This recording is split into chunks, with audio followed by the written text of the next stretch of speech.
செயல் சபைன்னு ஒன்று இருக்குது. அதில் இருக்கக்கூடிய ஒரு ஆள், இவர் பேர் உகரப்பா, எம்எல்சி. இவர் தலைமையில் என்ன பண்ணுறாங்க, கர்நாடகா முழுக்க எவ்வளவு பெண்கள் குழந்தைகள் வந்து சித்திரவதைக்கு உள்ளாயிருக்காங்க அப்படின்னு ஒரு டேட்டாஸ் வந்து கலெக்ட் பண்ணுறாங்க. கிட்டத்தட்ட விசாரணை நடத்துகிறாங்க அவங்க. ஓகே. ஒவ்வொரு டிஸ்ட்ரிக்ட்லேயும் போய் விசாரணை நடத்துகிறாங்க. இது வந்து 4th ஜூன் 2015 இவங்க ஆரம்பிக்கிறாங்க. இந்த விசாரணையை வந்து ஆரம்பித்து ஒவ்வொரு டிஸ்ட்ரிக்டாக போகும்பொழுது இவங்க வந்து தக்ஷிண கன்னடா மாவட்டம், இந்த தக்ஷிண கன்னடா மாவட்டத்தோட தலைநகரம் வந்து மேங்களூர்.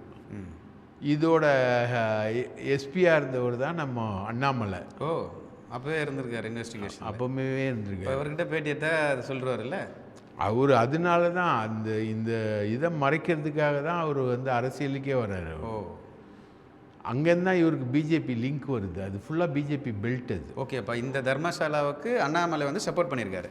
ஆமாம், கம்ப்ளீட்டாக சப்போர்ட். ஆனால் இன்னைக்கு ஊரில் தமிழ்நாட்டில் எந்த அநியாயம் நடந்தாலும் வாய் திறக்கிற அண்ணாமலை வந்து முதல்ல குரல் கொடுப்பாருல்ல.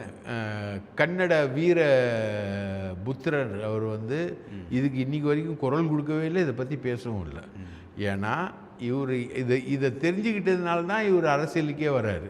ஓகே. அந்த ரூட் எடுத்து தான் வர்றாரு, பிஜேபி ரூட் எடுத்து வர்றாரு. சிடி ரவி, பிஎல் சந்தோஷ், வீரேந்திர ஹெகிடே, இவங்க எல்லாருமே ஃப்ரெண்ட்ஸு. ஓகே. அந்த ரூட்டில் தான் இவர் மேலே வர்றாரு.